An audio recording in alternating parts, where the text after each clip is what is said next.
Festcast, die gesprochene Festschrift für Professor Dr. Constanze Jungblut. Ja, herzlich willkommen, liebe Hörerinnen und Hörer, zu unserer neuen Podcast-Reihe für Constanze Jungblut. Warum machen wir das? Constanze Jungblut, Professorin an der Europa-Universität Viadrina für Sprachgebrauch und Sprachvergleich, wird emeritiert. Das heißt, sie geht in den wohlverdienten Ruhestand. Und was man in der wissenschaftlichen Community oft tut, wenn ein Professor, eine Professorin in den Ruhestand geht, ist eine sogenannte Festschrift als so eine Art Anerkennung für die akademische und berufliche Karriere der Professorin mit wissenschaftlichen Beiträgen, persönlichen Anekdoten. Und meine Kollegin Concha Maria Höfler und ich haben uns gedacht, statt einer Festschrift machen wir für Constanze Jungblut einen Festcast, also einen Podcast, Fokus auf gesprochene Sprache, was Constanze Jungblut unseres Erachtens sehr entspricht. Und wo wir die Gelegenheit haben, verschiedene Wegbegleiter und Wegbegleiterinnen von Constanze Jungblut zum Gespräch in unserer kleinen Podcast-Reihe einzuladen. Und dort über Wissenschaft, persönliche Anekdoten und den Einfluss von Constanzes Wirken auf die Sprach- und Kulturwissenschaft zu sprechen. Unsere Festschrift ist also ein Festcast und ich freue mich ganz besonders zu unserer ersten Folge Dr. Barbara Janczak von der Adam Mickiewicz-Universität in Poznań begrüßen zu dürfen. Hallo Bascha. Hallo auch an Dr. Dagmar Zinkan-Robodes vom Viadrina Center Borders in Motion. Sie ist auch dabei. Hallo Dagmar. Und Professor Dr. Goro Christoph Kimura von den German Studies an der Sophia-Universität in Tokio. Hallo, Herr Kimura. Hallo, konnichiwa. Konnichiwa. Genau, bei Ihnen ist schon Nachmittag, Herr Kimura. Vielen Dank, dass Sie dabei sind.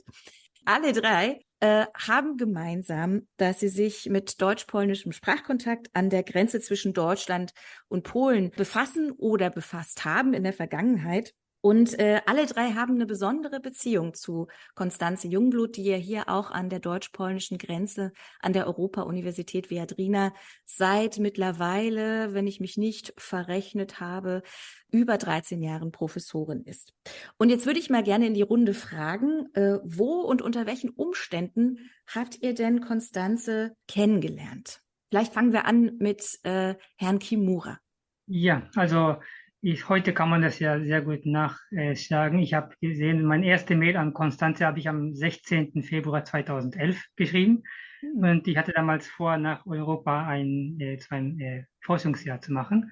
Und da hatte ich gedacht, dass vom Forschungsbereich und von der Uni her die Europa-Universität und Constanze wohl die beste Ansprechpartnerin für dieses Vorhaben wäre. Und da hatte ich eine E-Mail geschrieben und freundlicherweise hat sie dem unbekannten japanischen Wissenschaftler doch geantwortet, sodass wir uns dann am Mainzer Bahnhof zum ersten Mal getroffen haben. Wir waren beide auf der Durchreise durch Deutschland und unsere Wege haben sich dort richtig gut gekreuzt, kann man sagen.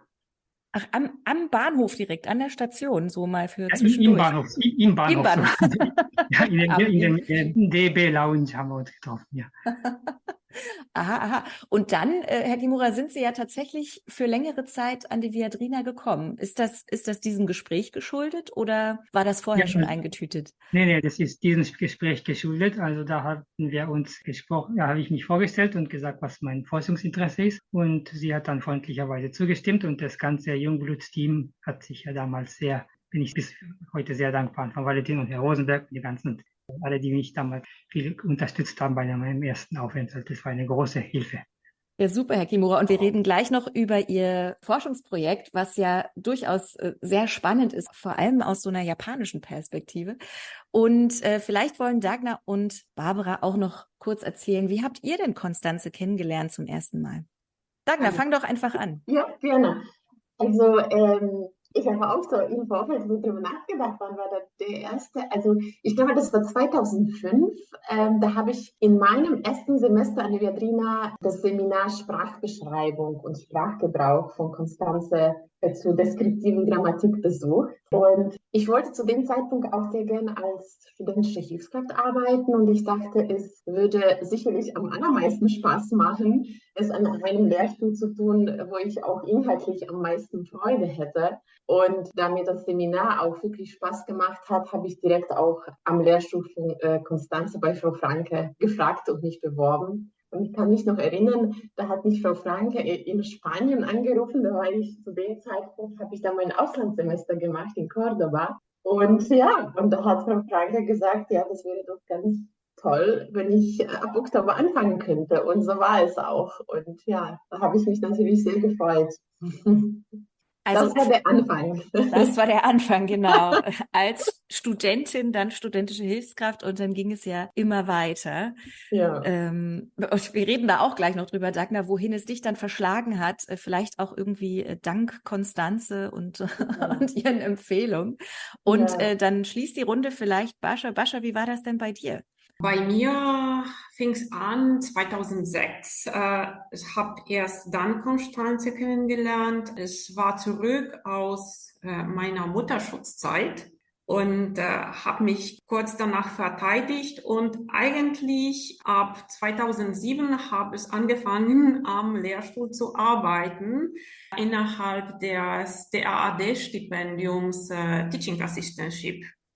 Also Constanze war eigentlich meine erste Chefin und sie war sehr direkt und ab sofort hat sie diese Arbeitsbeziehung zwischen uns auf eine sehr gleichberechtigte und sehr nicht hierarchische Art und Weise aufgebaut. Das war für mich sehr wichtig. Also ich habe eigentlich zusammen mit Sönke Matthiesen gearbeitet zu der Zeit. Ich weiß nicht, ob du, Rita, ja auch schon dabei warst. Ja, ich war da, glaube ich, auch noch studentische Hilfskraft. Okay, gut.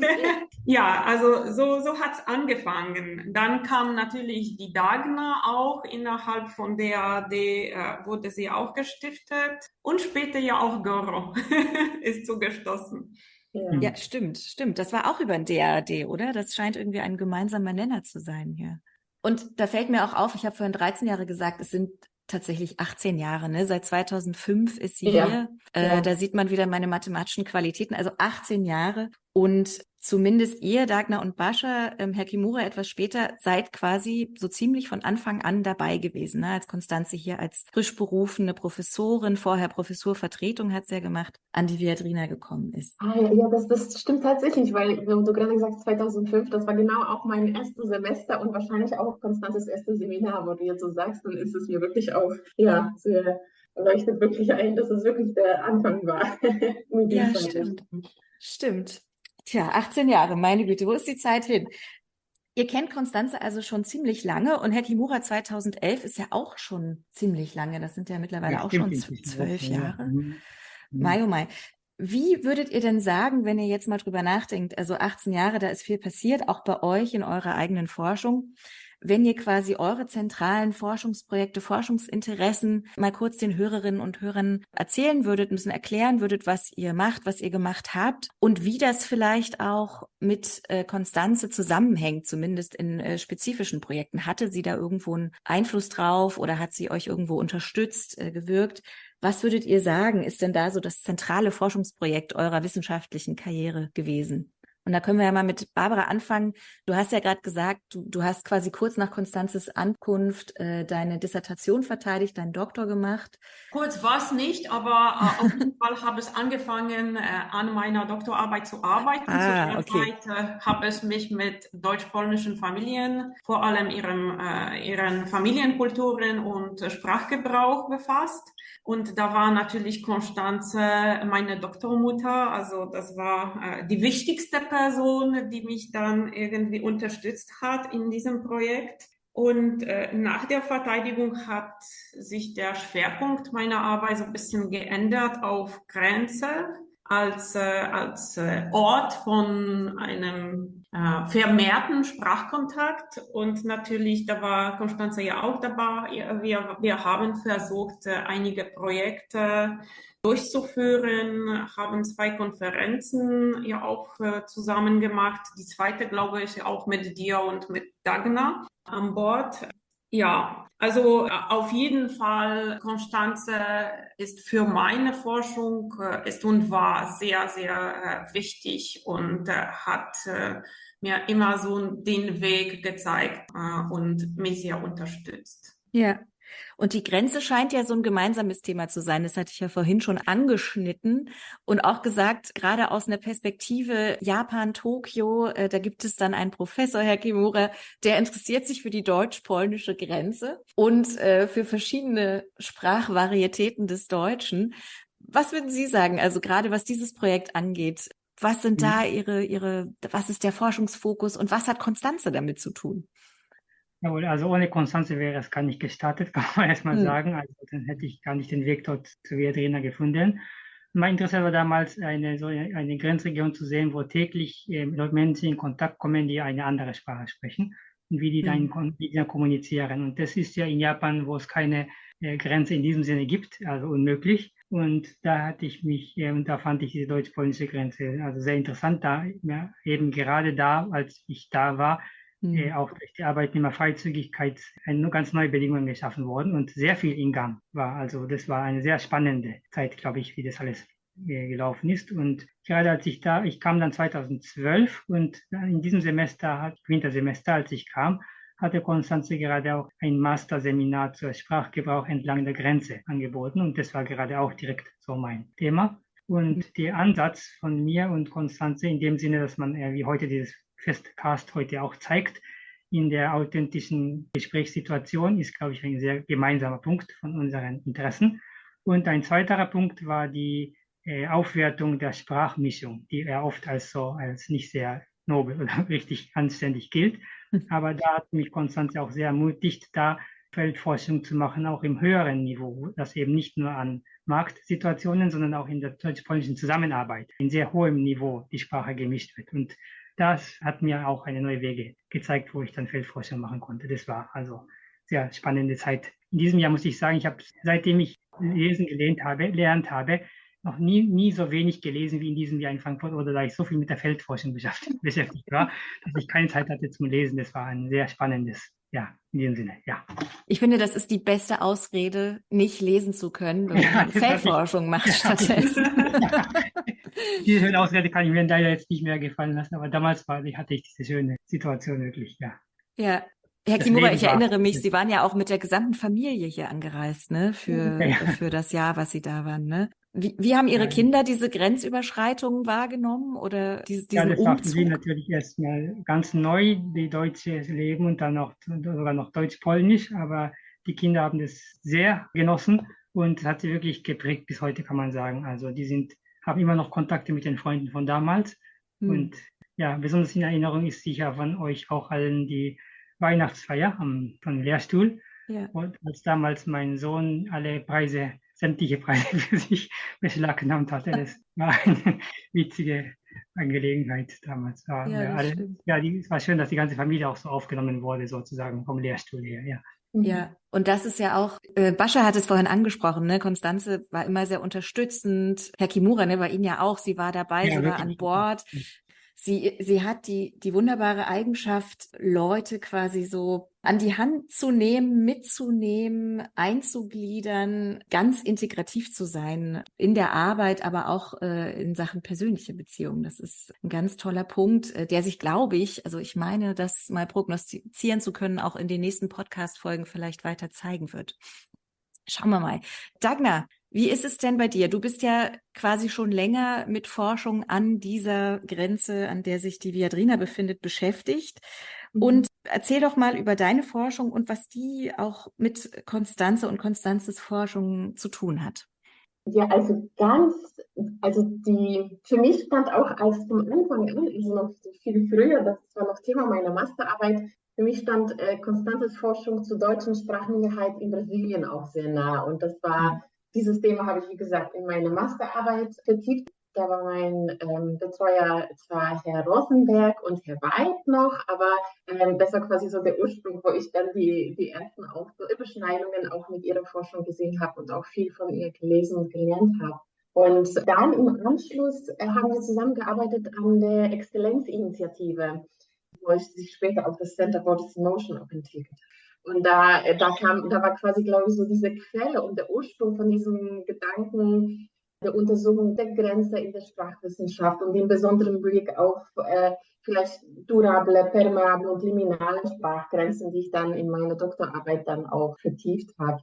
Und Constanze war meine Doktormutter. Und ja, diese Zeit war sehr, sehr prägend auch. Also sie hat mich das sehr so auf inhaltlicher, aber auch persönlicher Ebene sehr begleitet. Und ja, es war schon eine sehr besondere und sehr, sehr schöne Zeit, wenn ich jetzt so zurückblicke. Sehr intensiv natürlich, wie immer so die Doktorarbeit so ist. Aber ja, und jetzt gerade so ganz aktuell arbeiten wir zusammen in dem Projekt Linking Borderlands. Das ist ein Verbundprojekt mit auch Uni Cottbus, Kaiserslautern, Saarbrücken. Und da sind wir besonders interessiert an den Sprachgebrauch von Auszubildenden in deutsch-polnischen Projekten in Berufsausbildung. Und da schauen wir uns an, wie die Kommunikation verläuft, auf wie der spontane Sprachgebrauch in mehrsprachigen Situationen verläuft. Und das sind wir jetzt seit 3 Jahren da und ganz aktuell, das Projekt wird hoffentlich verlängert. Also wir sind gerade in der Phase vom Folgeantragprojekt und ja, so ganz aktuell. Ganz aktuell, ja, wir drücken alle die Daumen, dass das klappt und verlängert wird. Und das Tolle ist, Dagmar, ne, du bist mit dieser Grenze ja nun sehr vertraut, sowohl persönlich als auch in deiner Forschung seit seit über einem Jahrzehnt, sagen wir es mal, wie es ist. Und ich finde es ganz witzig, Constanze ist genau da unterstützend hinterher und auch inhaltlich am Ball. Und mir ist aufgefallen, sie ist ja selber auch so eine Art Grenzgängerin. Denn wer sie kennt, weiß, also eigentlich wohnt sie in Mainz, Herr Kimura, ne? Also deswegen kam da vielleicht auch dieses erste Treffen am Bahnhof irgendwie gerade zustande. Sie ist natürlich unfassbar unterwegs und umtriebig mit dem Zug, aber auch in ganz Europa, in der Welt, vor allem in Lateinamerika. Da haben wir dann eine Podcast-Folge mit den KollegInnen aus Barcelona und aus Buenos Aires demnächst. Aber wenn sie hier ist oder quasi im normalen Alltags- und Arbeitsleben an der Viadrina, kennt man sie, wie sie mit dem Rad über die Brücke fährt nach Słubice, die Partnerstadt von Frankfurt-Oder, und dann quasi rüberfährt in ihre kleine Wohnung in Słubice, die quasi auf der anderen Seite von der Uni wie so eine Art Wohnheim für DoktorandInnen oder Mitarbeitende der Uni ist. Was eigentlich immer ein schönes Bild ist, ne, für diese Form der Grenzüberschreitung und auch des Nachdenkens über Grenze und Grenzerfahrung. Es ist so ein Bild, das ist mir ganz besonders im Kopf, wie sie mit dem Fahrrad ankommt. Klingeling. Ja, mir auch. Man könnte, glaube ich, Millionen Anekdoten erzählen über die Zusammenarbeit mit Constanze. Fällt euch da eine ein, die für euch besonders prägend war? Also jetzt, wo du sagst, ne, so mit diesem, wo du das Bild hast, ne, von Constanze auf dem Fahrrad, wie sie die Grenze überschreitet, das habe ich jetzt auch genauso vor Augen. Und ich habe es einfach immer sehr, sehr genossen, weil ich bin jetzt auch nicht so oft in Frankfurt oder weil ich jetzt in München wohne.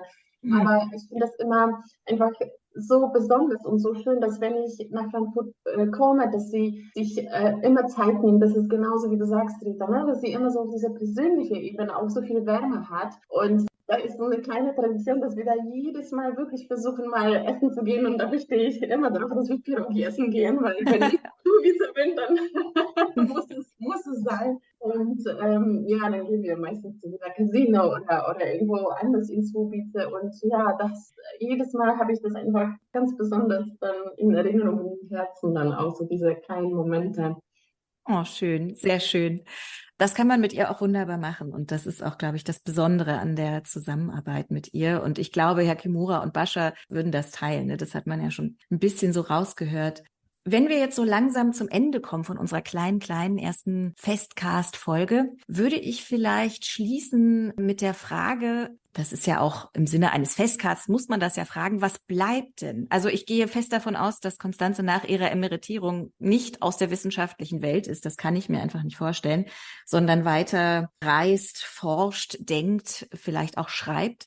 Aber wo würdet ihr denn sagen, seht ihr Constanzes Legacy? Ja, man fragt immer nach der Legacy, nach dem, was bleibt, was vielleicht auch die Welt der Sprach- und Kulturwissenschaft beeinflusst hat, womit sie sich ja auch quasi ihr wissenschaftliches Leben stark beschäftigt habt. Was würdet ihr sagen? Was sind denn vielleicht so die Aspekte, die so als Einfluss bleiben werden? Also ich glaube, die Schlüsselworte wurden gerade genannt, diese Kulturwissenschaft und Sprachwissenschaft, dass eben diese Verbindung und dass eben die nicht voneinander getrennt existieren, sondern wie man das verbinden kann, was gerade auch Ragnar in Bezug auf die Grenze zum Beispiel gesagt hat. Und auch diese ganze Verbindung zwischen, was halt in der Viadrina allgemein geboten wird, so Sozial-, Kultur und Sprache, dass die verschiedenen Aspekte dann zusammengeflossen sind und da einen Weg gezeigt haben, glaube ich, kann man ganz allgemein erstmal sagen. Und konkret auf die Sprachen bezogen finde ich halt, dass natürlich auf die Viadrina bezogen, der romanischsprachige Aspekt zu dem deutsch-slawischen hinzugekommen ist. Das war, glaube ich, ein sehr großer Punkt. Und Konstanze hat ja sogar japanische Beispiele in ihren Seminaren genannt, was ich besonders ein gutes Zeichen von ihrer Offenheit und großen Interesse fand. Und deshalb wünsche ich mir, das wäre schön, wenn Konstanze nach ihrer Emeritierung nun auch mal den Weg persönlich nach Japan finden würde. Würde ich mich sehr freuen. Aha, also die Einladung steht, Herr Kimura? Jawohl, ja. Halten wir das so fest. So kann man das auffassen, ja. Na, wenn sie das hört, wird sie sich Offiziell. wahrscheinlich sehr freuen. Hiermit ist es offiziell. Wunderbar. Machen wir so eine Lehrstuhlreise, Goro. Ja, das ist gut. Ja.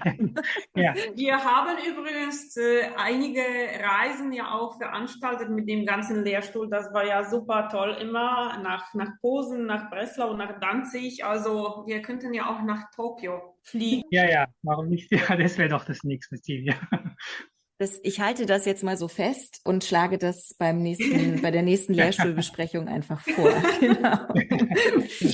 Dagmar Bascha, habt ihr denn noch was zu sagen in Sachen wissenschaftliche Legacy? Frage natürlich. Also was bleibt? Bleibt eine riesige Forschung, wie Goro ja auch gesagt hat, die Forschung, die vielseitig ist, die interdisziplinär ist. Und das sind Diexien, das ist Grenzforschung, das ist Romanistik, das ist zum Teil ja auch deutsch-polnischer Sprachkontakt. Das sind ganz viele Sachen, die man in der Forschung von Constanze findet und die sehr inspirierend sind. Und für mich natürlich die Grenze, die Ideen, Konzepte von Grenze, die ich natürlich ja auch in meiner Arbeit gebrauche.